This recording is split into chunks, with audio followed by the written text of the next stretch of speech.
ไปเบิ่งข้อที่สองไปเบิ่งข้อที่สองข้อที่สองข้อของเมื่อวานนี่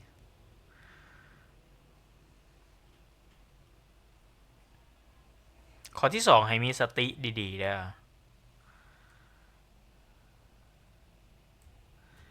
ข้อที่สองให้มีสติดีๆ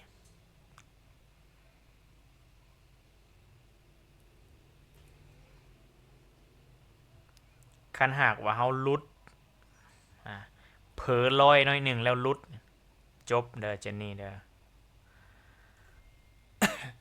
เมื่อวานนี้ข้อที่สองเฮาอ่านน้อยหนึ่งล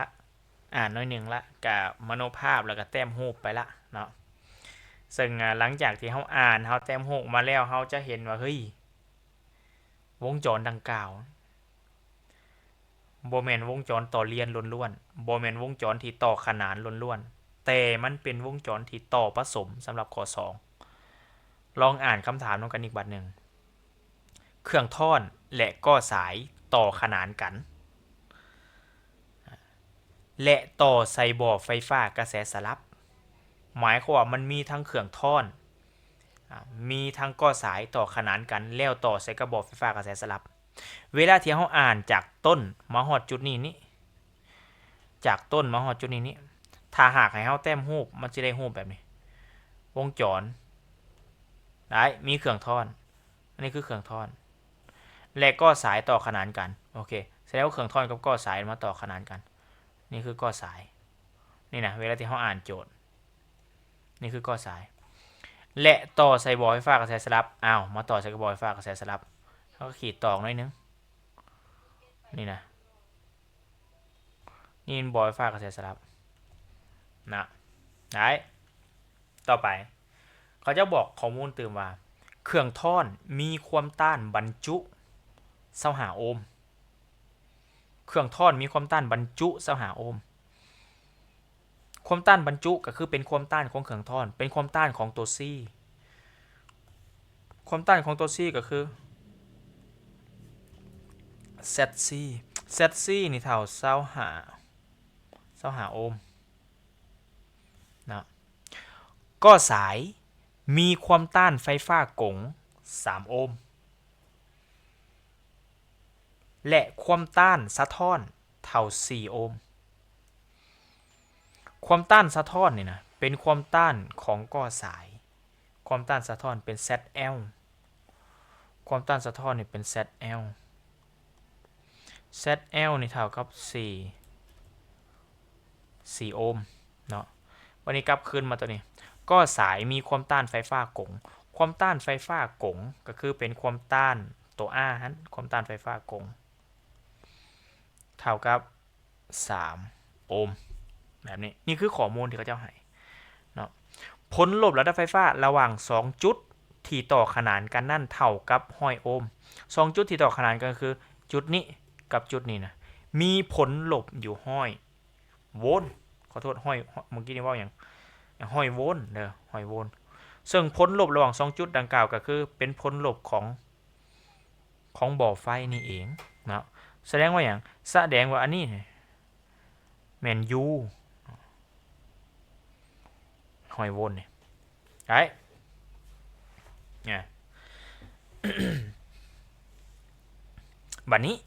มาเบิ่งข้อมูลที่เขาจะให้ข้อมูลที่เขาจะให้มี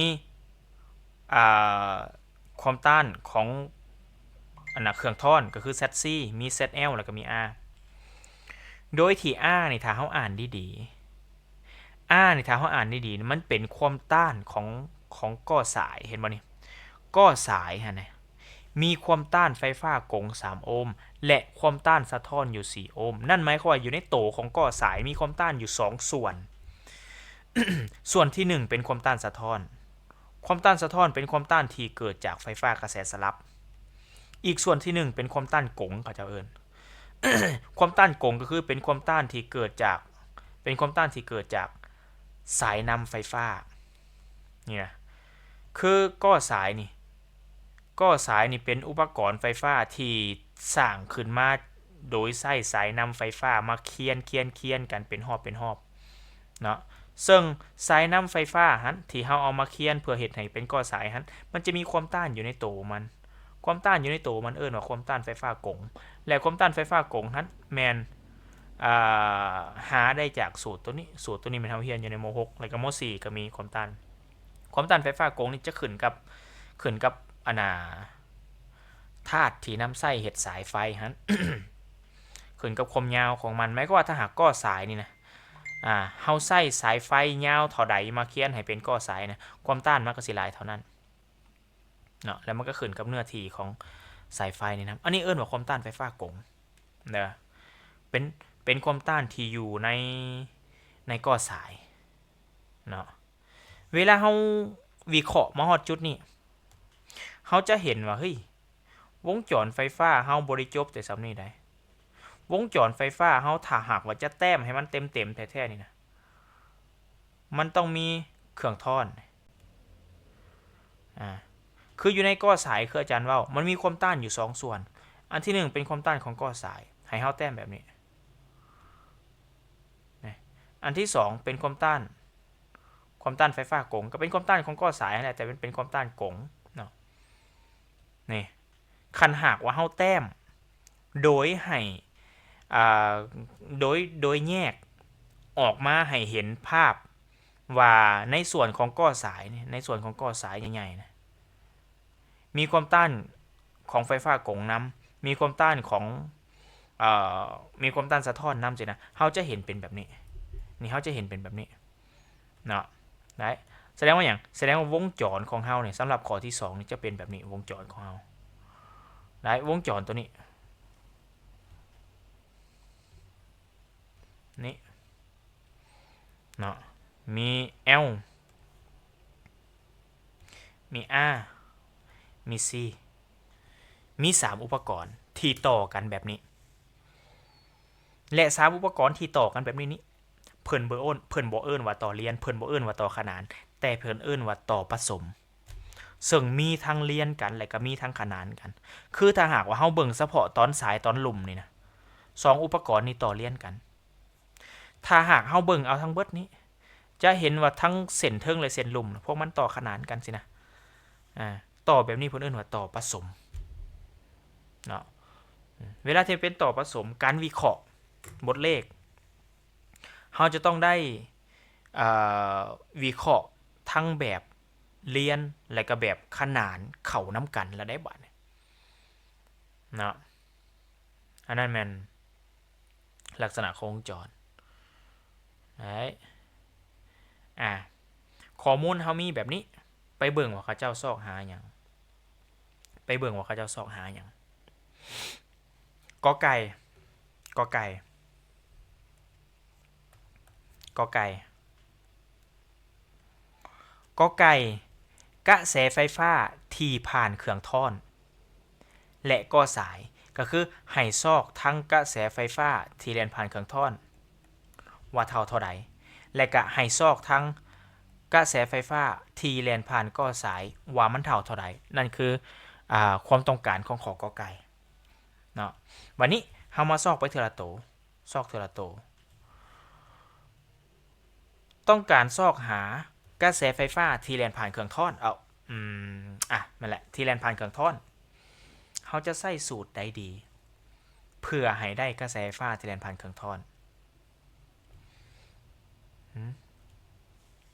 ใช้สูตรใด U ส่วน ZC นั่นคือสูตรที่ง่ายดายที่สุดที่ทุกคนควรคิดเห็นเป็นสูตรที่1 IC ต้องเท่ากับ UC ส่วนให้ ZC นี่นะต้องให้มันสอดคล้องกันได้อยากได้ IC ต้องเอา UC ส่วนให้ ZC บ่แม่นอยากได้ IC แล้วเอา U ล่ะหรือเอา UL มาส่วนให้ ZC บ่ถูกเด้อต้องให้มันสอดคล้องกันการวางข้อมูลZC นี่มีแล้ว ZC นี่ ZC เท่ากับ25คำถามคือ UC เฮาเท่าใด UC หมายถึงผลลบระดับไฟฟ้าระหว่าง2ส่วนของเครื่องท่อนอันนี้เป็นส่วนที่1ของเครื่องท่อนนี่เป็นส่วนที่2ของเครื่องท่อนผลลบไฟฟ้าเท่ากับเท่าไหร่100แม่นบ่ นี่นะโดยโพลาไรฟ้าระหว่าง2จุดที่ต่อขนานกันนะเท่ากับ100ส่วนให้กับ25เฮาจึงได้ IC เท่ากับ4แอมแปร์แล้วไปเขียนงามๆอยู่นี่นะ IC เท่ากับ4แอมแปร์โอเคมาฮอดจุดนี้ยังคิดไหลธรรมดาอยู่อย่าลุดเด้อเจนนี่ IC แล้วไปซอกหา IL บัดนี้นะ IL สูตรใด IL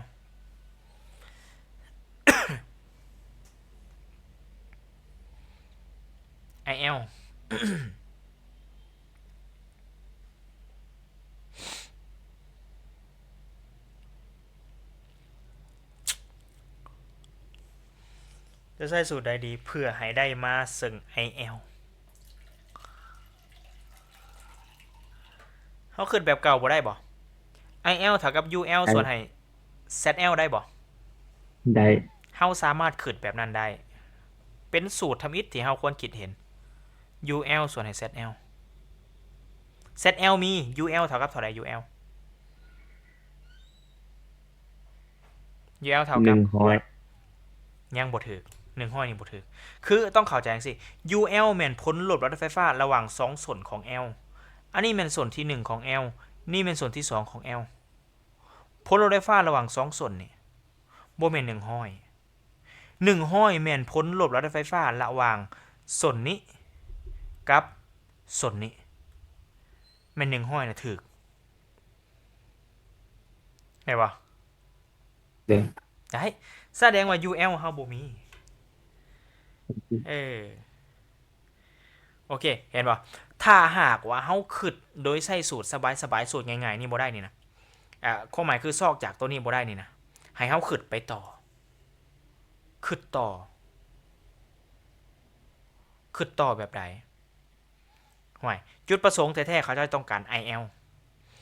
บ้า L นี่นะก็สายนะต่อเรียนกับ R ต่อเรียนกับ R ต่อคำมันต่อเรียนกันแสดงว่าอย่างแสดงว่า IL กับ IR มันเท่ากันได้แม่นบ่นั่นหมายความว่าเฮาซอกหา IL จากสูตรของ L โดยกงบ่ได้ไปซอกหา IR มาแทนบ่เพราะมันเท่ากันเพราะมันต่อเรียนกันเด้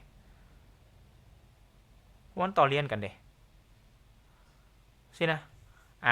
สมมุติเฮาซอกจากสูตรของ R สูตรของ R ก็ต้อง UR แล้วมาส่วนR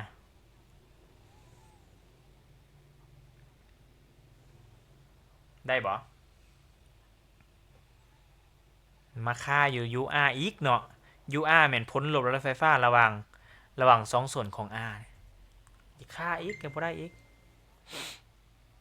คิดต่อเมื่อมันบ่ได้คิดไปต่อนี่นะ IL นี่เท่า IR เท่ากับ I รวมที่แล่นผ่าน L กับ R บ่แม่นบ่คืออาจารย์จะแต้มจังซี่ให้พวกหลานเห็นภาพนี่เป็น IL นี่นะนี่เป็น IR นี่นะกระแสไฟฟ้าที่แล่นผ่าน L เมื่อมันผ่าน L มันจะไปผ่าน R แม่นหรือบ่แม่นและกระแสไฟฟ้าที่มาผ่าน L แล้วไปผ่าน R นะเป็นกระแสไฟฟ้าที่แล่นผ่านสายนี้แม่นหรือบ่แม่นซึ่งกระแสไฟฟ้าที่แล่นผ่านสายนี้อาจารย์เอิ้นว่ากระแสไฟฟ้า LR เป็นกระแสไฟฟ้ารวมที่ไหลเข้าในสายดังกล่าวซึ่งแน่นอน I กับ R L กับ R มันต่อเรียนกันแสดงว่ากระแสไฟฟ้าของมันต้องเท่ากันและต้องเท่ากับตัวรวมของสายมันหั่นนั่นบ่ล่ะเนาะถ้าสมมุติเฮาคิดต่อมาได้ส่ำนี้ในการซอกหา IL โดยกงบ่ได้เฮาก็ไปซอกหามันจากการซอกหาค่าของ ILR เอา ILR ก็คือกระแสไฟฟ้ารวมของที่แล่นผ่านสาย LR เด้อ ILR ต้องเท่ากับหยังต้องเท่ากับ ULR ส่วนให้หยังส่วนให้หยังส่วนให้ความต้านรวมของ ความต้านร่วมระหว่าง L กับ R อาจารย์ใส่เป็น ZLR ได้บ่นี่ZLR นี่คือว่าพอซอกได้อยู่ UR นี่เท่ากับเท่าไหร่ ULR นี่เท่ากับเท่าไหร่ ULR ให้เขาเข้าใจจังซี่เด้อ ULR หมายถึงผลลบระดับไฟฟ้าระหว่าง2ส่วน L กับ R ความหมาย ULR นะหมายถึงผลลบไฟฟ้าระหว่างส่วนนี้กับส่วนนี้ซึ่งเวลานี้เขาจะเห็นว่าเฮ้ยผลลบไฟฟ้าระหว่างส่วนนี้กับส่วนนี้นะนี่นะกับส่วนนี้นะเท่ากับ100ละนี่นะเท่ากับ100ได้ป่ะนี่นะแม็กเห็นหรอได้ซะแล้วเราสามารถหาค่าของมันได้ละบัดนี้นะ ULR เท่ากับ100ละส่วนให้กับ ZLR โอ้ ZLR นี่จะไปซอกอย่างไรความต้านร่วมระหว่างอันน่ะ L กับ R ZLR ความต้านร่วมระหว่าง L กับ R เฮ็ดจังได๋บ่เนี่ยคือเฮาก็เพียงแต่กลับไปใช้ความรู้กรณีที่ต่อเรียนกันถ้าเฮาพิจารณาตอนสายทั้งลุ่มก็คือตอนสาย L กับ R นี่นะเฮาจะเห็นว่าเฮ้ยตอนสายดังกล่าวอุปกรณ์2ตัวนี่ต่อเรียนกันคันต่อเรียนกันเวลาที่เฮาต้องการซอกหาความต้านรวมของพวกมันเฮาก็ใช้สูตรต่อเรียนซึ่งสูตรต่อเรียนก็คือสูตรหลักๆที่เฮาใช้แหละแม่นเป็น5กัน2ของ r กำลัง2บวกให้ zl ลบให้ zc ทั้งหมดกำลัง2นี่เด้ใช้ได้เด้อแต่ว่าในตอนสายดังกล่าวนี้บ่มี c เนาะเมื่อบ่มี c ก็แสดงว่าหยังแสดงว่า zc เท่า0เมื่อ zc เท่า0สูตรที่ใช้ในการคิดไล่ซอกหาความต้านร่วมระหว่าง L กับ R หันก็สิเหลือหยังเหลือ5กัน2ของ R กำลัง2บวกให้ ZL กำลัง2จะเป็นจังซี่พวกหลานไอ้บ่สูตรหั่นน่ะยังประยุกต์จากตัวเก่าได้แทนค่าใช้บัดนี้นะแทนค่าใช้เพื่อซอกหา ZLR หรือความต้านรวมระหว่าง L กับ R ได้เป็นหาก2ของR แม่น3เนาะ3กำลัง2 L แม่นZL แม่น4เป็น4กำลัง2เป็น25แสดงว่า ZLR น่ะออก5โอห์มทันบ่แต่ละคนทันบ่นี่ ZLR ออก5โอห์มจุดนี้ทันบ่จุดนี้ซื่อๆนี่จุดนี้ซื่อๆนี่ไม่ทันโอเคบัดนี้ในส่วนตัวนี้นี่เข้าใจบ่นี่ส่วนตัวนี้เข้าใจบ่เลยเฮาอาจจะบ่เคยเห็นกรณีจังซี่เนาะแต่นี่แหละคือขอทำอิฐที่มันเป็นตัวอย่างให้เฮาในการซอกหาตัวรวมในการซอกหาความต้านรวมต้องไปเบิ่งว่าเฮ้ยตอนสายที่เฮากำลังซอกหาตัวรวมน่ะมันต่อเรียนหรือต่อขนานคันต่อเรียนใส่สูตรต่อเรียนคันต่อขนานใส่สูตรต่อขนานและในการใส่สูตรต่อเรียนนี่ก็คือเป็นความรู้ใหม่ของเฮาอีกเห็นบ่ใส่สูตรต่อเรียนบ่แม่นว่าเฮ้ยสิใส่ทั้งเบิดทุกตัวถ้ามันบ่มี ZC ก็ต้องตัด ZC ออกบ่มี ZL ต้องตัด ZL ออกถ้าบ่มี R ต้องตัด R ออกคันตัด R ออกเขาจะได้หยังเขาจะได้ Z เท่ากับ5กัน2ของ ZL ลบ ZC ทั้งหมดกำลัง2 5กับกำลังตัดไปแสดงว่าหยังแสดงว่า Z รวมเท่ากับ ZL ลบ ZC ซื่อๆได้นี่คือวิธีการนำใส่สูตรไปบ่ได้เนาะโอเคเฮาได้ไปสำหรับ ZLR เมื่อเฮาได้ ZLR เฮาก็สิได้หยังเฮาก็สิได้ I ที่แล่นผ่านสาย LR ซึ่ง I ที่แล่นผ่านสาย LR ก็คือ IL นั่นเองเนาะฉะนั้นอาจารย์จะเขียนจังซี่เฮาจะได้ IL และเท่ากับ IR หันและเท่ากับกระแสไฟฟ้ารวมที่แล่นผ่าน LR หันแม่นเท่ากับ100หาร100หารออกอยู่20แอมแปร์นี่นะเนาะสรุปงามๆ IL เท่า R เท่า I L R นั่นเท่ากับ20แอมแปร์นี่คือวิธีจบไปสำหรับขอกอไก่อันนี้เป็นขอกอไก่ใช่ขอขอไข่นี่มันสิยุ่งนะขอขอไข่นี่มันสิยุ่ง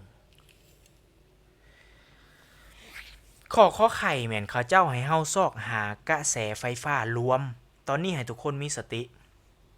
เจนนี่ปูนาแม็กมินเบน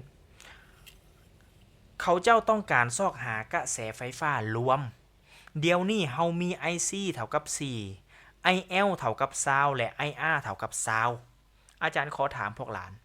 ถ้าหากให้พวกหลานซอกพวกหลานจะใช้สูตรใดในการซอกหา I รวม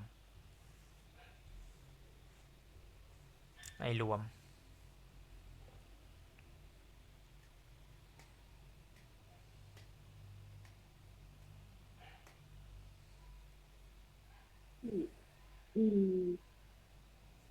คิดว่าจะใช้สูตรใด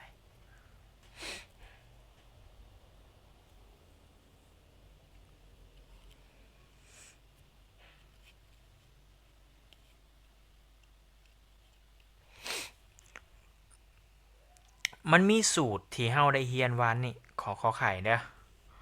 ขอขอไข่ตัว IR กำลังสองกำลังสอง I รวมเท่ากับ IR กำลัง2มีหากเนาะโอเคมีหาก บวกให้ IL ลบ IC ลบ กำลังสอง IC ทั้งหมดกำลัง2ลองไล่ดูว่าออกบ่ IR เท่ากับเท่าไหร่ IR เท่ากับ20เบิ่งเด้อลองไล่เบิ่งเด้อ20กำลัง2บวกให้ IL ก็เป็น20เนาะ 20ลบให้ IC แม่น4ทั้งหมดกำลัง2มันจะได้เป็น5 กัน2ของ20กำลัง2มัน400บวกให้20ลบ4เป็น16ขึ้นกำลัง2เอาเท่าไหร่16ขึ้นกำลัง2 2 หา 6 2 หา 6บวกให้400ออก6หา6จะได้เป็นหาก2ของ6หา6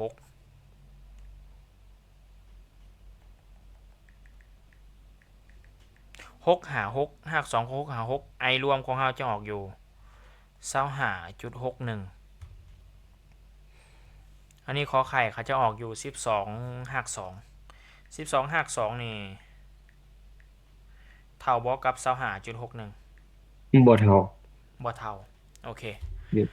บ่เท่าแสดงว่าหยังแสดงว่าสูตรนี่ใส่บ่ได้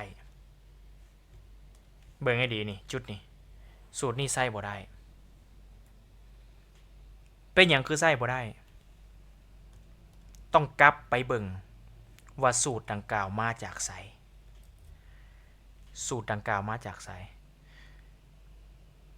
ต่อเรียนว่ะ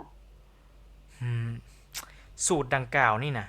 เป็นสูตรในการซอกหากระแสไฟฟ้ากรณีที่ทั้ง3อุปกรณ์ต่อขนานกันและสูตรดังกล่าวแม่นได้มาจากการสังรวมแผนวาดเฟเซอร์แม่นหรือบ่แม่น I หยังนี่ IL IC IR เมื่อเฮารวมเข้ากันมันสิได้เป็นรูป3แจแม่นหรือบ่แม่นเมื่อเฮารวมเข้ากันกรณีที่มันต่อขนานรวม I เข้ากันจะได้เป็นรูป3แจสากถ้าสังเกตดีๆจะเป็นรูป3แจสากโดยที่อันนี้แม่น I รวมอันนี้แม่น IC ลบ IL นี่นะได้อาจารย์แต้มคร่าวๆกันมาส่วนทั้งรุมนี่เป็น IR คือสูตรดังกล่าวได้มาจากการใช้หลักเกณฑ์พีทาโกรัสคือ I รวมก็คือขังนี่ขึ้นกำลัง2นี่นะจะเท่ากับขังนี่ขึ้นกำลัง2บวกให้ขังนี่ขึ้นกำลัง2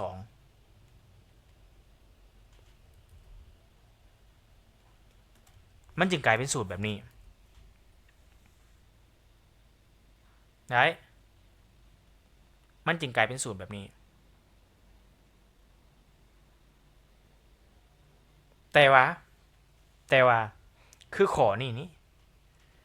มันบ่แม่นต่อขนานแต่มันเป็นการต่อผสมเหมือนเป็นการต่อผสม สูตรของไอร่วมจะใส่ตัวนี้บ่ได้ล่ะแล้วใส่สูตรใดอาจารย์ห่วยอยากฮู้ว่าใส่สูตรใดเฮาก็ต้องไปแต้มแผนวาดเฟเซอร์ขึ้นมาแหละแต้มแผนวาดเฟเซอร์ขึ้นมาแหละ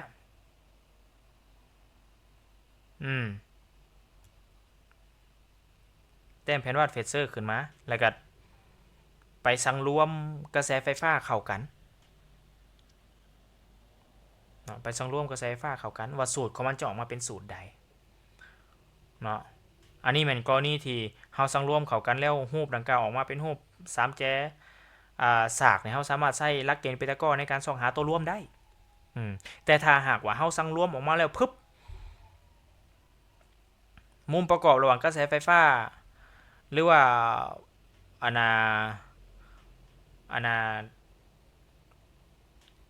กระแสไฟฟ้าแต่ละตัวประกอบกันแล้วบ่แม่นรูป3แจนี่นะเจ้าบ่สามารถส่องหาจากตัวนี้ได้เฮาต้องส่องหาจากตัวอื่นเนาะให้เฮาเข้าใจจังซั่นคือสูตรนี้นี่ใช้บ่ได้สูตรนี้ใช้บ่ได้ไปเฮ็ดจังได๋บัดนี่เบิ่งเด้อเฮ็ดจังได๋บัดนี่คือเดี๋ยวนี้นี่เฮาต้องการซอกหากระแสไฟฟ้ารวมกระแสไฟฟ้ารวมก็คือเป็นกระแสไฟฟ้าที่ได้จากการรวมกระแสไฟฟ้าที่ไหลเข้าในสายนี้รวมเข้ากันกับกระแสไฟฟ้าที่ไหลเข้ากันในสายนี้กระแสไฟฟ้ารวมคือเป็นกระแสไฟฟ้าที่ไหลในรอบสายนอกนี่ไหลนี่นะมันกระแสไฟฟ้ารวมเนาะซึ่งก่อนที่จะได้มันหันเราก็ต้องได้แต้มแผนวาดเฟเซอร์ขึ้นมาเสียก่อนและในการแต้มแผนวาดเฟเซอร์เราก็ต้องไปเบิ่งที่วงจรนะวงจรของเรานี่มันมีอยู่2ส่วนต่อเลียนถ้าหากเราเบิ่งเอาเฉพาะในส่วนนี้มันต่อเลียนกันคันเฮาเบิ่งเอาทั้งเบิดนี้พวกมันต่อขนานกันในการแต้มแผนวาดเฟเซอร์แม่นเฮาต้องเอาแผนวาดเฟเซอร์ของตัวต่อเลียนไปรวมใส่กับกรณีที่พวกมันมาต่อขนานกันอีกบาทหนึ่งเนาะเฮาลองแต้มแผนวาดเฟเซอร์กรณีที่ต่อเลียนได้กรณีที่ต่อเลียนก็คือเฮาเบิ่งเอาเฉพาะส่วนนี้คันเบิ่งเอาเฉพาะส่วนนี้แสดงว่าหยังแสดงว่าวงจรของเฮาที่เฮากำลังเบิ่งนี่นะเป็นต่อเลียนอาจารย์สิเขียนละเอียดจังซี่พิจารณาตอนสาย LR พิจารณาเฉพาะตอนสาย LR เท่านั้นพิจารณาตอนสาย LR เขาจะเห็นว่า L เรียนกับ R เมื่อ L เรียนกับ R เวลาที่เขาแต้มแผนวาดเฟเซอร์ให้เขาแต้มเวกเตอร์อย่างนี้อยู่ตามวงนอนนี่2ตัวนี้เรียนกันเวลาแต้มแผนวาดเฟเซอร์คันหากวงจรต่อเรียนเวลาแต้มแผนวาดเฟเซอร์ตัวนอนเป็นตัวอย่าง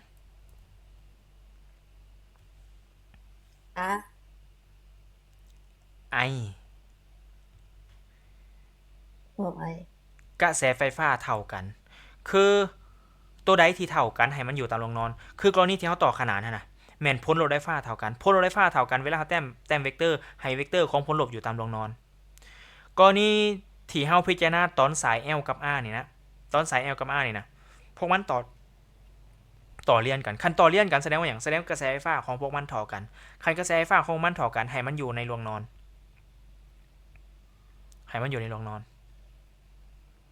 เนาะโอเคเมื่อเฮาแต้มของเมื่อเฮาแต้ม I แล้วเฮาไปแต้ม U บัดนี้แต้ม U แต้มผลลบ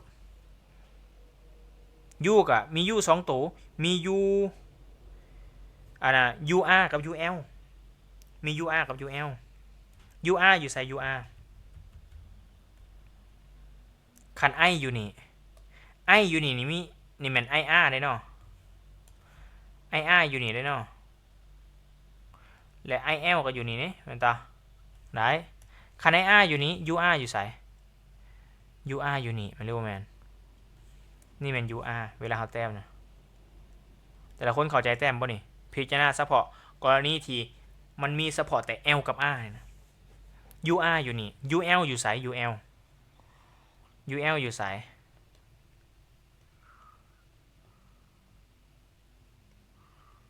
UL อยู่ไส UL นี่ไวกว่า IL แม่นหรือบ่แม่น UL ไวกว่า IL แสดงว่า UL นี่อยู่เทิงแม่นบ่แม็ก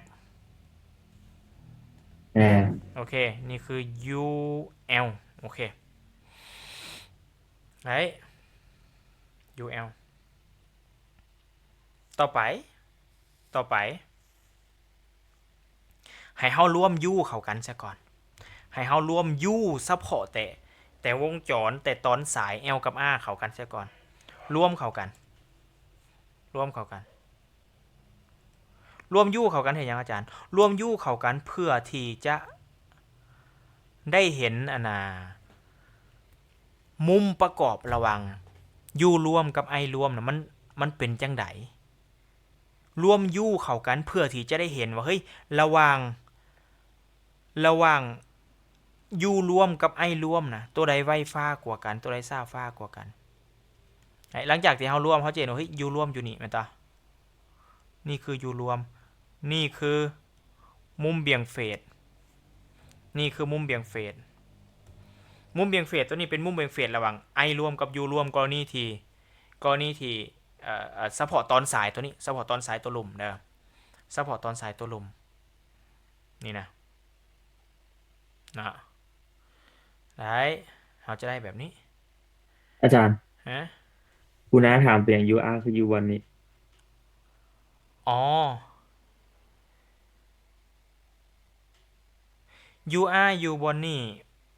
เพราะว่า UR หั่นนะมันจะต้องอยู่ในล่วงเดียวกันกับ IR ปูนา UR กับ IR จะต้องอยู่ในล่วงเดียวกันเพราะว่า UR กับ IR มันร่วมเฟสกัน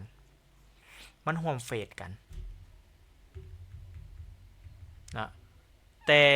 U ตัวอื่นกับ I ของมันหั่นจะบ่ได้อยู่ในล่วงเดียวกันคมฮู้ตัวนี้แม่นเฮาเอามาจากบทที่18เด้อคือ UR กับ IR ต้องอยู่ในล่วงเดียวกันโลดเด้อปูนาส่วน UL UC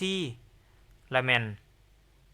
มันบ่ได้อยู่นํกันเด้เนาะมันตั้งฉากกัน UL นี่ไวกว่า IL อาจารย์ก็เลยแต้มขึ้นเทิงเห็นว่าสว่า UL ได้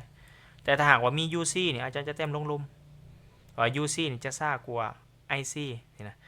คมฮู้ตัวนี้นี่เอามาจากบทที่18เนาะแต่ถ้าบ่จื้อแม่นนี่คือเทคนิคในการเบิ่งว่าตัวใดไวกว่าระหว่าง U กับ I ไอ้ตาโอเคนะโอเคอันนี้คือเฮาได้ U รวมแบบนี้แสดงว่าหยังแสดงว่าในการพิจารณาตอนสาย L กับ R นี้เฮาได้หยังเฮาได้อาจารย์สิแต้มใหม่จังซี่ I นี่อยู่นี้ I อยู่นี่ U รวมอยู่นี่โดยประมาณ U รวมอยู่นี่นี่คือตัวที่อาจารย์แต้มขึ้นมาใหม่และอันนี้เป็นมุมประกอบอันนี้มันจากการพิจารณาตอนสายตัวลุ่ม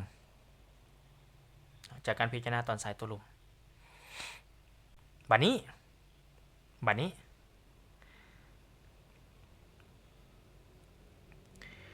เฮาพิจารณา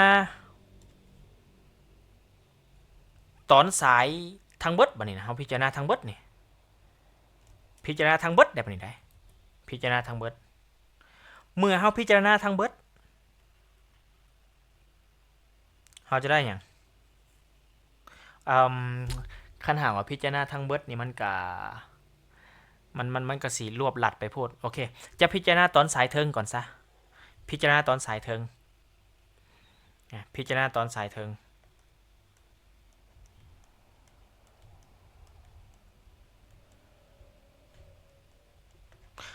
ิงก็คือเป็นตอนสายของเครื่องท่อน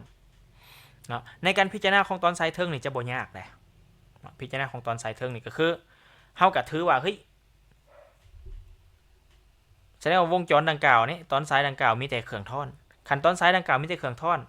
ก็แสดงว่าหยังเวลาเฮาแต้มแผนวาดเฟเซอร์เวลาเฮาแต้มแผนวาดเฟเซอร์กรณีที่วงจรมีแต่เครื่องท่อนถ้าหากว่าไออยู่นี้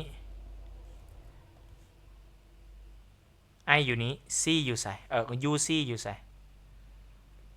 UC อยู่ใส่อยู่ในบทที่18ในปุ่ม Mac มี IC สมมุติ IC อยู่นี่ UC อยู่ใส่ อยู่ลุม UC C ลงหลุมเนาะอาจารย์เว้าผิด UC C ไปใส่เนาะต้องเว้าจังซั่น UC C ลงหลุมตัวนี้เข้าใจบ่ปูนะ UC C ลงหลุม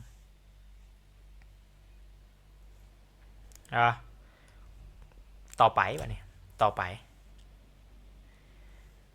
เฮาพิจารณารวมพิจารณาทั้งเบิดพร้อมกันบัดนี้นะUC ยังบ่ได้ปูนายังบ่ได้ตัวนี้แม่นบ่ตัวนี้แม่นบ่ว่าเป็นหยัง UC คืออยู่หลุมแม่นบ่แม่นบ่ปูนา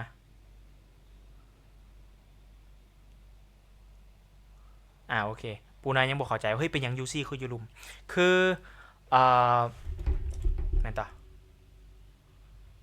โอเคอาจารย์จะอธิบายคืออยู่ในบทที่18นะปูนาบทที่18ร้านถ้าหากว่าร้านเบิ่งปื้มของร้านเด้อกรณีที่วงจรมีแต่เครื่องท่อนหั่นกรณีที่วงจรในวงจรมีเฉพาะแต่เครื่องท่อนได้กรณีที่วงจรมีเฉพาะแต่เครื่องท่อนคืออยู่ในเนื้อหาตัวนั้นหั่นเพิ่นจะเขียนว่ากระแสไฟฟ้า IC นะจะไวฟ้ากว่าผลลบระดับไฟฟ้าของมันอยู่ปีส่วน2ก็คือพวกมันจะห่างกันอยู่ปีส่วน2ปีส่วน2ก็คือ90องศาเพราะมันจะห่างกันอยู่เท่านี้โดยที่กระแสไฟฟ้าหันจะไวกว่านี่คือทิศทางการหมุนของมันคือกระแสไฟฟ้าจะหมุนไปก่อนได้อยู่ในปื้มมีบ่ตัวนี้หรือว่าได้เฮียนตัวนี้นี่นะกระแสไฟฟ้าจะไปก่อนมันจากนี้เนาะแสดงว่าอย่างแสดงว่ากระแสไฟฟ้าไวฟ้ากว่า Uปีส่วน2เนาะถ้าหากว่ากระแสอยู่ตามโรงนอนแบบนี้ห่วยผลลบก็ต้องอยู่ตามนี้ถ้าหากว่ากระแสอยู่ตามโรงตั้งผลลบจะอยู่นี้ UC ถ้าหาก IC อยู่นี่ได้ว่าก็คือ IC จะไปก่อน UC อยู่90องศาเสมอสินะเนาะถ้าหากว่าบ่จื้อก็สามารถใช้เทคนิคตัวนี้ในการเบิ่งเทคนิคตัวนี้ปูนาฮู้เบิ่งตัวนี้เป็นตัวที่เฮาใส่เบิ่งว่าเฮ้ยIC กับ UC ตัวใดไวกว่า IL กับ UL ตัวใดไวกว่าตัวใดช้ากว่าสินะเห็นเนาะโอเคบัดนี้สืบต่อเฮาจะพิจารณารวมเลยพิจารณารวมก็คือเฮาต้องแต้มแผนวาดของทั้ง2กรณีนะให้อยู่นํกันแต้มแผนวาดของตอนสายตัวลุ่มกับตอนสายตัวเทิงนะให้อยู่ให้อยู่ร่วมกันให้อยู่ร่วมกันแบบใดล่ะได้ให้อยู่ร่วมกันแบบใดคือในการแต้มแผนวาดกรณีที่เฮาพิจารณารวมเวลาที่เฮาพิจารณารวมนี้เฮาจะเห็นว่าตอนสายเทิงกับตอนสายลุ่มพวกมันต่อขนานกันขนานกันขนานกันเวลาที่เฮาแต้มแผนวาดให้เฮาเอา U นี่นะมาอยู่ตามให้เฮาเอา U มาอยู่ตามโรงนอนให้เฮาเอา U มาอยู่ตามโรงนอนให้เอา U มาอยู่ตามโรงนอนนี่คือ U นะคัน U อยู่นี้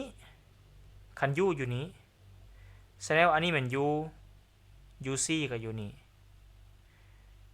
ULR ก็อยู่นี่แม่นบ่ไอ้ ULR ก็คือโพลาไรฟ้าระหว่าง2ส่วนของ L กับ R เนี่ยนะบัดนี้คัน UC อยู่นี้ IC อยู่ไสบัดนี้ IC อยู่ไสเวลาที่เฮามาแต้มนะIC อยู่ไส UC อยู่นี่ IC ต้อง อยู่เทิง อยู่เทิงปิ้นขึ้นเทิงโอเคได้ IC ปิ้นขึ้นเทิงเนาะนี่คือ IC ความจริงแล้วเวลาที่เฮาเอามารวมกันนี่นะแม่นเอาตัวนี้มาแต้มทับกับตัวนี้ซื่อๆซึ่งในการแต้มหันเฮาเพียงแต่แต้มให้U อยู่ตามลงนอนซื่อๆแล้วคันสมมุติเฮาแต้มทับกันเด้อแต้มทับกันสิได้แบบนี้นี่เฮาเอาUมันอยู่ตามลงนอนเฮาจะเห็นหยังได้เฮาจะเห็นว่า IC นี่อยู่เทิงซื่อนะกรณีที่เฮาเอารวมกันได้อาจารย์จะแต้มอยู่รวมกันได้นี่กรณีที่เฮาเอารวมกันนะนี่เทคนิคมันนี่นะคือตัวนี้วะเนี่ยตัวนี้เป็นแผนวาดสังรวมที่เฮาแต้มโดยการพิจารณาตอนไซส์ที่1เนาะโดยการพิจารณาตอนไซส์ที่1แต้มข้อมูลใส่ก่อนอันนี้เป็น I อันนี้เป็น I ได้ I ก็คือมี I R I L นั่นแหละส่วนตัวนี้เป็น U URL ULR เนาะนี่นะเวลาที่เฮาเอามารวมกันเฮาก็เพียงแต่ให้ U อยู่ในแถวของอยู่ในรวงของ U ให้ L อยู่ในรวงของ L ซื่อเฮ็ดจังได๋ล่ะนี่เด้นี่นะนี่นะหมายความว่าเวลาที่เฮาแต้มรวมกันนี่นะมันจะกลายมาเป็นจังซี่อันนี้เป็นแผนวาดตัวรวมได้ซึ่งแผนวาดตัวรวมที่กลายมาเป็นจังซี่นี้แม่นได้มาจากการเอาแผนวาดของ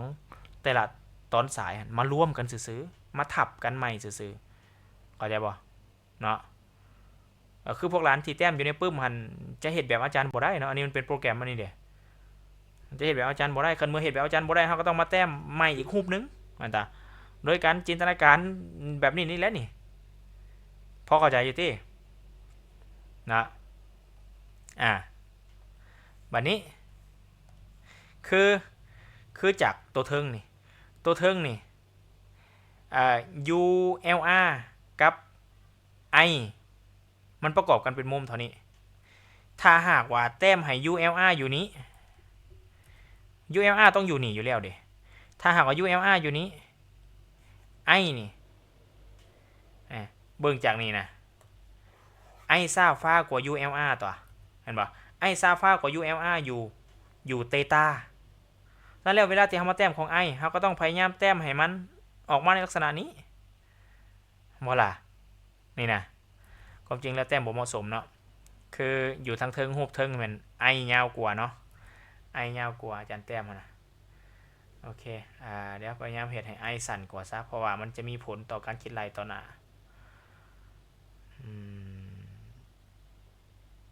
โอเคเนี่ยI ของอาจารย์ก็สิได้แบบนี้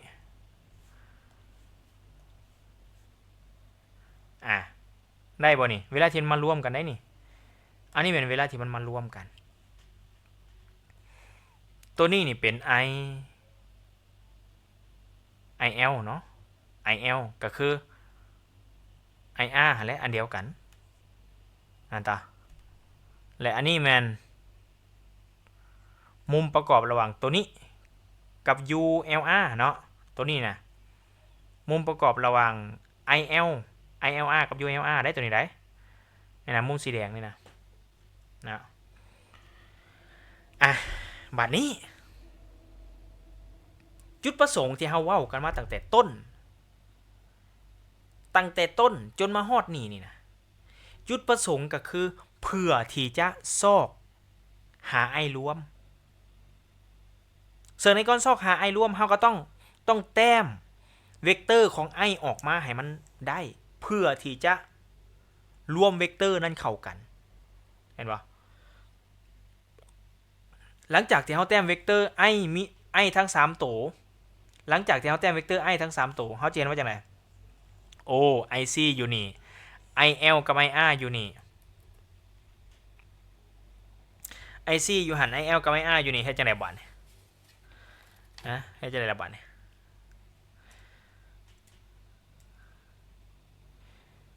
เฮาจะรวมโดยใช้สูตร5คูณ2ของ ir กำลัง2บวกให้ il ลบ ic กำลัง2ตัวนั้นบ่ได้เลยได้ย้อนหยังย้อนว่าพวกมันบ่ได้ประกอบกันเป็นรูป3แจซากได้บัดนี้น่ะแม่นต่อเนาะเพราะฉะนั้นแล้วเราต้องรวมมันในอีกแบบหนึ่งรวมแบบใดลองสายขนานเบิ่งลองสายขนานเบิ่งตึกตึกตึกตึกตึกตึกนี่สายขนานเนี่ยตัวนี้สายขนานมาเนี่ยเฮ็ดถูกอยู่บ่นี่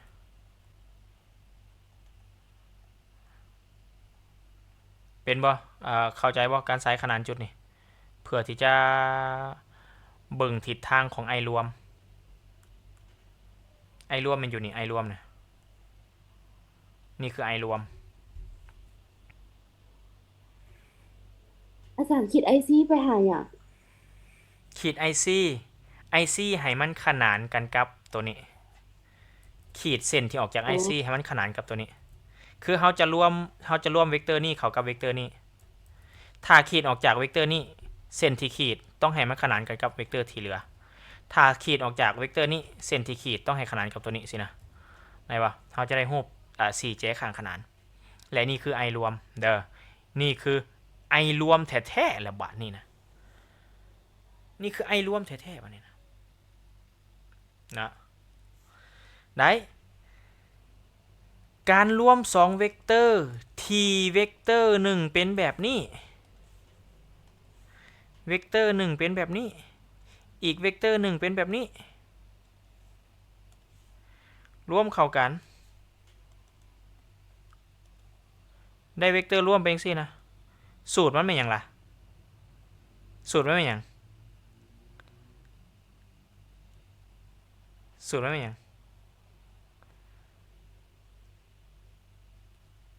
ฮะจือบ่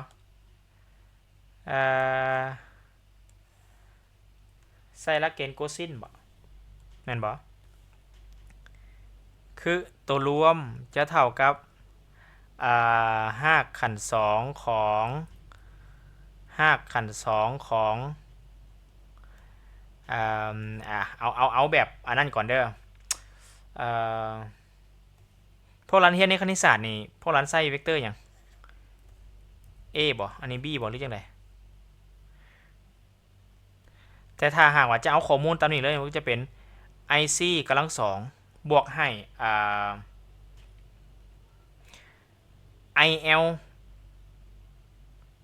ILR กำลัง2บวกให้2 IC ILR คูณให้โกด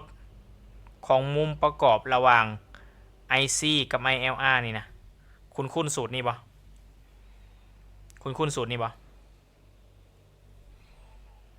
นี่นะสูตรมันบ่ได้แม่นสูตรตัวเก่าเลยได้มันขึ้นกับว่าเวกเตอร์ของ i ที่เอามารวมกันน่ะมันประกอบกันเป็นแบบใดเข้าใจบ่สูตรนี้พอเห็นผ่านๆตาอยู่บ่เคยเห็นอันนี้บ่ f เท่ากับ5กัน2ของ f 1กำลัง2บวกให้ f 2กำลัง2บวกให้2 f 1f 2โกดเทต้านี่นะเคยเห็นสูตรนี้บ่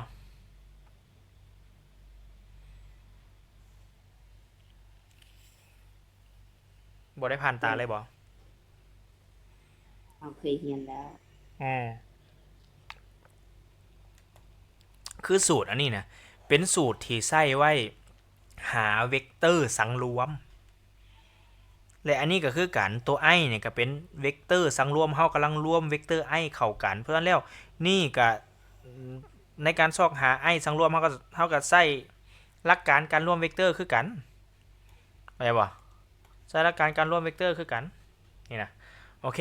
บัดนี้ต่อไปคือ IC นี่เฮามี ILR นี่เฮามีเท่าซาว IC นี่เท่า4เนาะคำถามคือโกดเทต้าเท่ากับเท่าไหร่ล่ะเทต้านี่นะแม่นมุมประกอบระหว่าง IC กับ ILR ได้หมายถึงมุมประกอบระหว่างหมอนี้กับหมอนี่ได้เนาะซึ่งมุมประกอบระหว่าง2เวกเตอร์แม่นมุมใดแม่นมุมทั้งเบิดนี่แม่นเรียกว่าแม่นมุมทั้งเบิดนั่นได้เนาะมุมตัวนี้เป็นมุมเทต้านะมุมเทต้านะ เนาะแล้วมุมเทต้าเท่ากับเท่าไหร่ล่ะฮะมุมเทต้านั้นเท่ากับเท่าไหร่มุมเทต้าเท่ากับเท่าไหร่แม่นว่าเท่ากับ90บวกให้มอสสีแดงนี่แม่นบ่มุมใหญ่ๆตัวนี้นะเท่ากับมุม90นี่นะ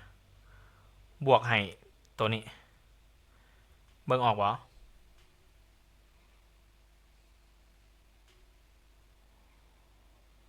มุมประกอบระหว่าง IC กับ ILR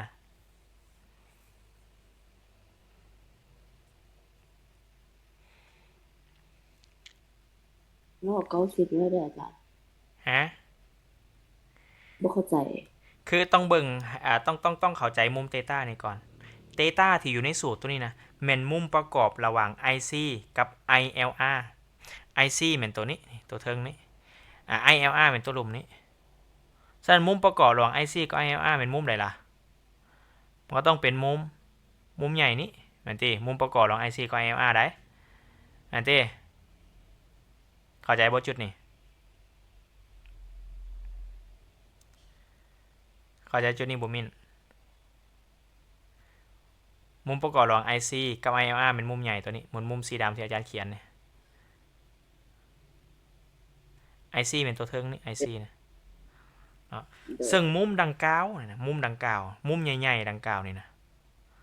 อาจารย์ลืมออกก่อนเด้อเพื่อมันสิสับสนให้เฮาฮู้ว่าเป็นมุมใหญ่ๆนี่ก็เทต้านะมุมดังกล่าวนะแม่นบ่มันเท่ากับมุมนี่มุม90นี่มาบวกเติมให้อีกตัวนี้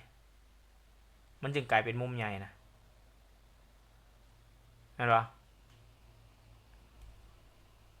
90ก็คือเป็นมุมฉากเป็นมุมต้นมุมอันนี้มุมฉากเป็นมุมตัวนี้มุมประกอบระหว่าง IC กับเส้นนอนนี้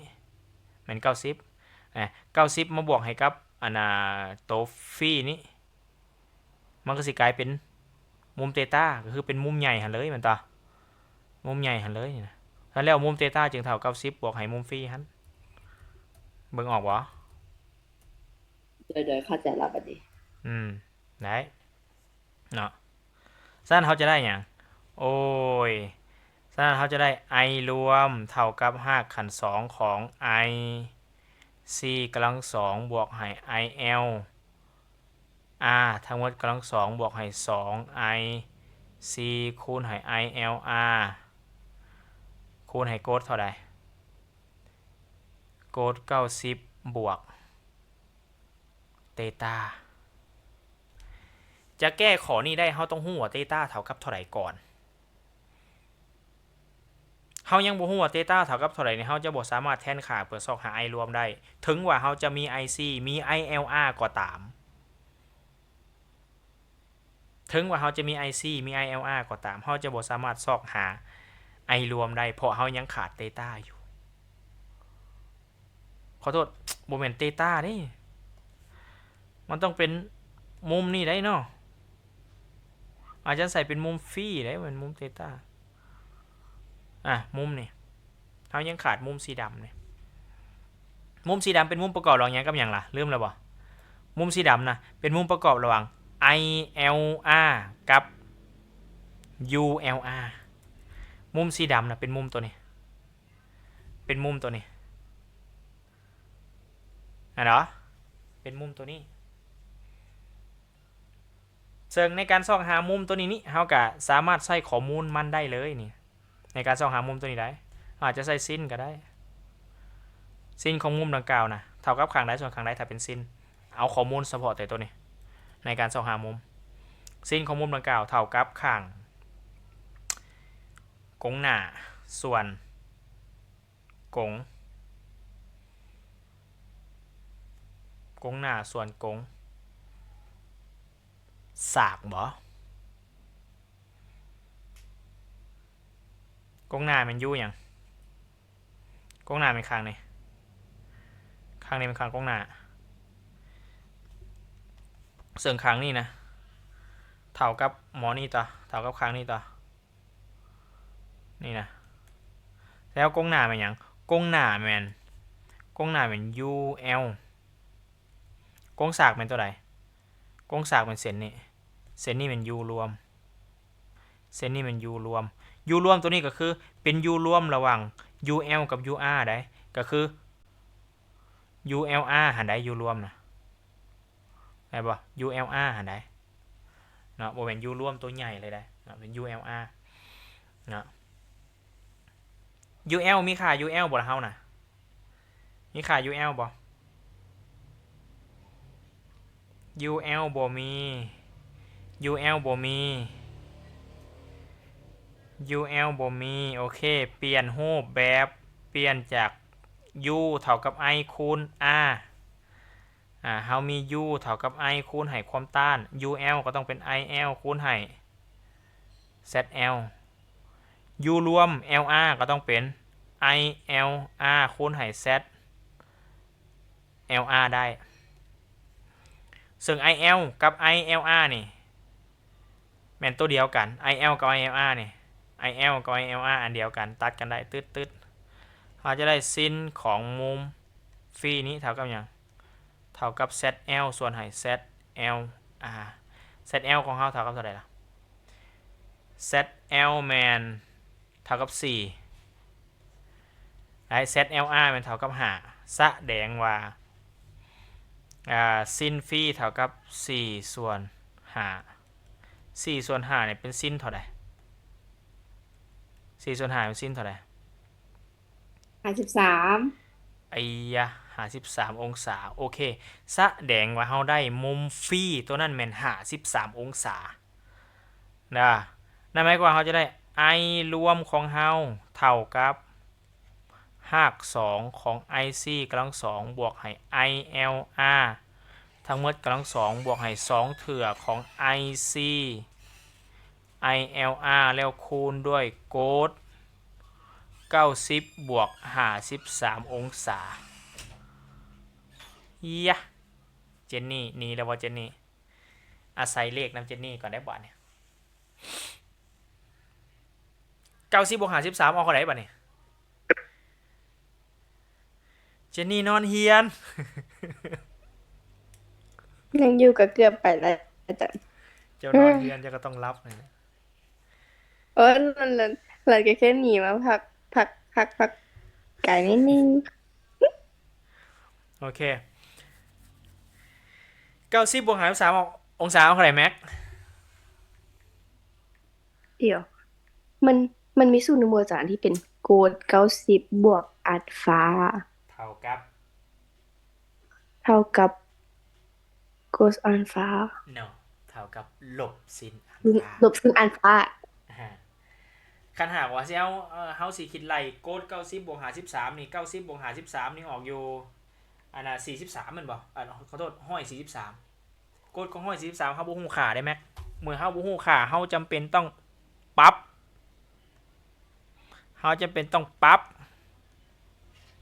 สู่ไปเฮ็ดสู่ไปไล่ได้อันน่ะโกด143นี่น่ะเนาะเป็น IC กำลัง2บวกให้ ILR ทั้งหมดกำลัง2บวกให้2 IC ILR เปลี่ยนโกด90บวก53โกด90บวก53มันมีจังซี่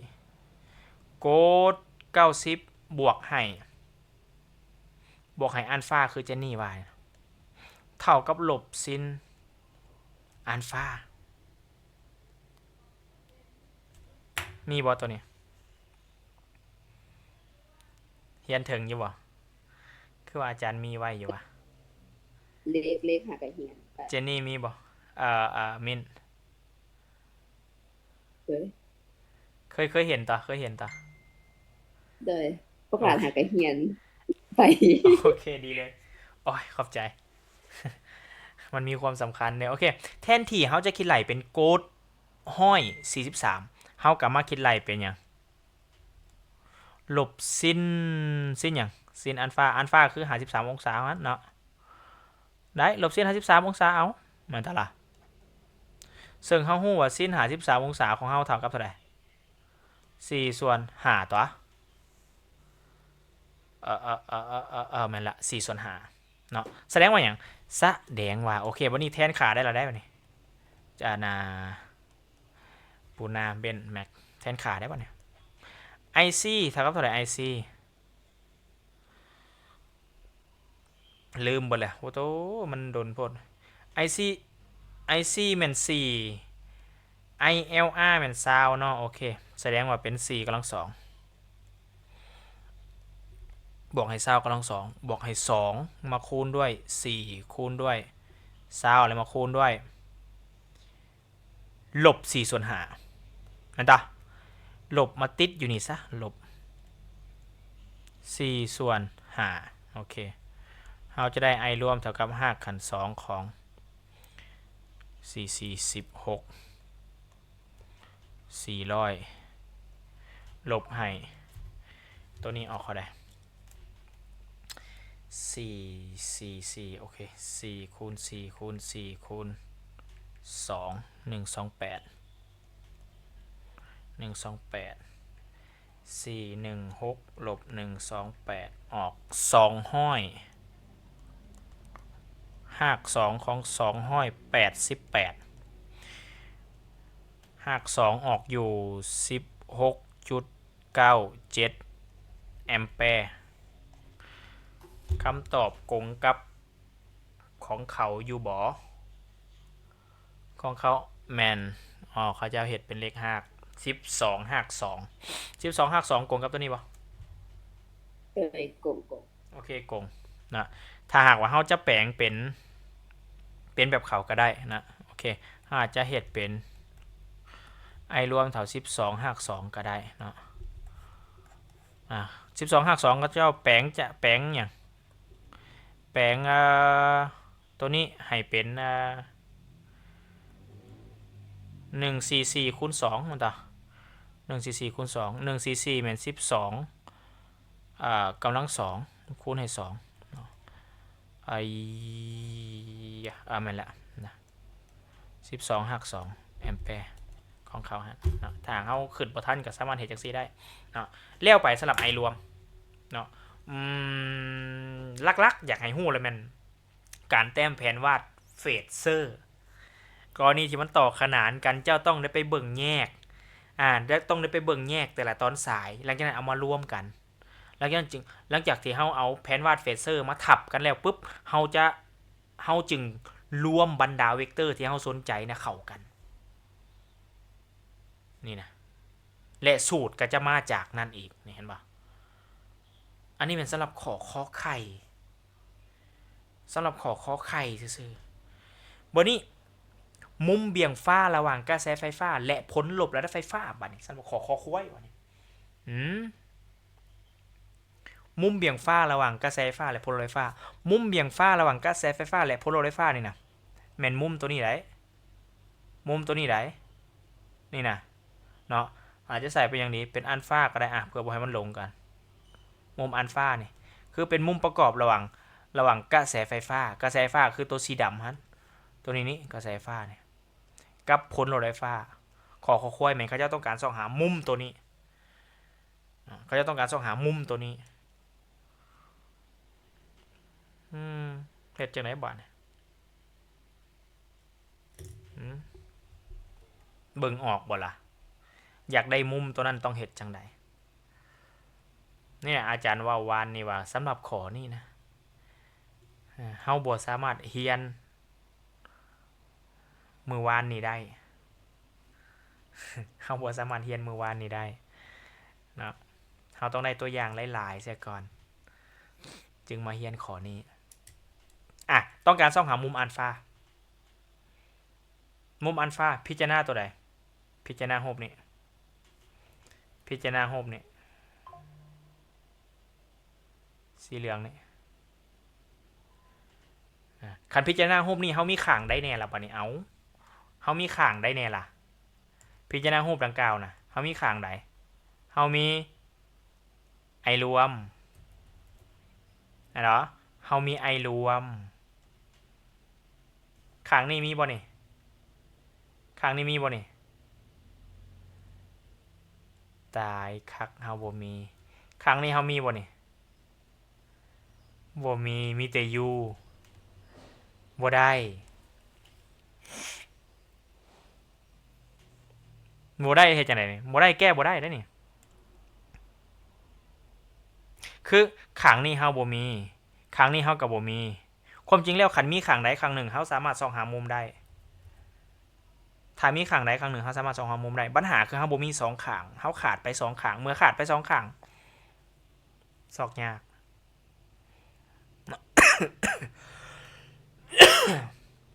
แต่มันเป็นไปได้เบิ่งด้าพยายามทำความเข้าใจ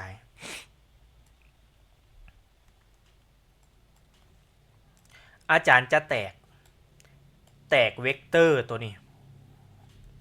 เวกเตอร์ตัวนี้ก็คือเป็นเวกเตอร์ของ ILR เป็นเวกเตอร์ของ ILR ซึ่งมันมีค่าเท่ากับ20 แอมแปร์นี่นะอาจารย์จะแตกให้มันมาอยู่ในรวงนี้แล้วก็ไปซอกหาค่าของมันนะแตกเป็นบ่ล่ะแตกมันลงได้บ่ล่ะแตกสินะนี่นะนี่นะไอ้แตกมันลงโดยกันนี่แหละก็ขีดขนานไปเฉยเนี่ยขีดให้มันตั้งฉากกับเส้นที่เฮาอยากแตกแล้วเฮาอยากแตกว่าใส่แกนนอนเฮาก็ต้องขีดให้มันตั้งฉากกับแกนนอนได้แล้วเฮาก็จะได้หยังแล้วก็ได้เวกเตอร์นี้เวกเตอร์นี่เพิ่นเอิ้นว่าเป็นเวกเตอร์ภาคส่วนของหมอนี่เวกเตอร์ภาคส่วนเป็นเวกเตอร์ย่อยของมันเนาะซึ่งเวกเตอร์ย่อยของมันอาจารย์จะเขียนเป็น ILR แต่เป็น ILR อยู่ในแกน x ซะแกน x แกนนอนนี่เนาะ ILR อยู่ในแกนนอนจะเท่ากับ ILR หันคูณด้วยโกฎของมุมนั้นสูตรนี้นะยังได้นำไส้อยู่ในสูตรพวกนี้นะสูตรการแตกเวกเตอร์นี่นะโอเคสองหาค่ามัน ILR เท่ากับเท่าไหร่ ILR เหมือนซาวโกฎฟรีเป็นมุมตัวนี้เป็นมุม53องศาแสดงว่าเขาจะได้ค่าของมันเท่ากับเท่าไหร่20คูณให้โกฎ53โกฎ53เท่ากับ4/5 3/5ที่แม่น 3/5เนาะได้อย่างนี้ 4 5 20 4 32แสดงว่า ILR ตามแกน x ก็คือ i ที่อยู่ในแกนนี่นะแมน12 แอมแปร์แมนบ่12 แอมแปร์ไรเทคบ่ฮันโอเคเวลานี้เขามี2ข้างมีข้างกงสากกับข้างติดแปะเนาะคันที่มีข้างกงสากกับข้างติดแปะเราจะมาซอกหามุมอัลฟาคือเป็นมุมเบี่ยงเฟสระหว่าง i กับ u และมุมเบี่ยงเฟสระหว่าง i กับแกนนอนกับ u นี่โดยการใส่โกฎเฮามีข้างติดแปะเด้โกฎของอัลฟาโกฎอัลฟาต้องเท่ากับข้างหยังเท่ากับติดแปะว่าติดแปะแมน ILR ตามแกน x นี่ตาส่วนให้หยังส่วนให้กงสากคือ i รวมเห็นป่ะกงสากคือ i รวมนี่ILR เขาสอบออกมาเป็น12เนาะ12มาส่วนให้i รวมเป็น12หัก2คันเฮาเอาตามเขาเจ้านะเลขก็สิงามเนาะเขาสิได้หยังเขาจะได้โกฎอัลฟาเท่ากับ1/2เฮาบ่มี1/2เฮาก็แปลงเนาะคันเฮาอยากพูดได้หยังหัก2ของ2ส่วน2แสดงว่าโกฎอัลฟาของเฮาเท่ากับหัก2ของ2ส่วน 2 อัลฟาของเฮาเท่ากับเท่าใด p ส่วน 4 หรือว่าเท่ากับ 40 p ส่วน 4 ราเดียง p ส่วน 4 ราเดียง หรือว่าเท่ากับ 45 องศา จบ นี่คือมุมเบี่ยงเฟส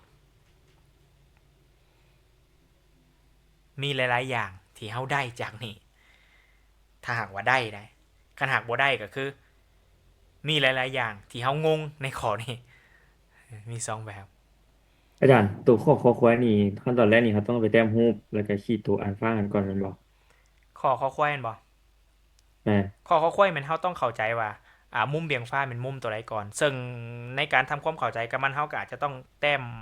รูปแบบที่อาจารย์เฮ็ดนี่สินะ เด้อ เพื่อจะได้โฟกัสเฉพาะแต่มันเด้ เด้อ สิแต้มแยกก็แต้มได้ได้เนาะสิประมาณนี้ มีตัวใดถามเติมบ่เจนนี่แม่นรับเลยแล้วไว้ล่ะ เปี่ยงILR มันเปี่ยงของชอบเขาย้ายขึ้นมาเหรอ ILR อัลฟานะจังตัวที่เขาซอกตีนเห็นนะมันมาจากเซนนี่ตาแมนเซ็น คือในตอนทำอิฐนี่นะในการพิจารณารูป3แจตัวนี้ที่มันมีมุมเป็นมุมอัลฟาเนี่ยในการพิจารณารูป3แจที่มีมุมอัลฟาตัวนี้นะคือในการส่องหาอัลฟาเนี่ยเฮาขาดขางนี้แม่นตาเฮาขาดขางติดแปะนี้และขางติดแปะอาจารย์ก็บอกว่าเฮ้ยให้แตกตัวนี้นี่ให้ลงมาอยู่นี่เด้อแตกตัวนี้ตัว ILR นี่นะ ILR นี่4จังซี่นี่มีค่าอยู่20แอมแปร์เฮาแตกมันลงมาให้มันอยู่นี่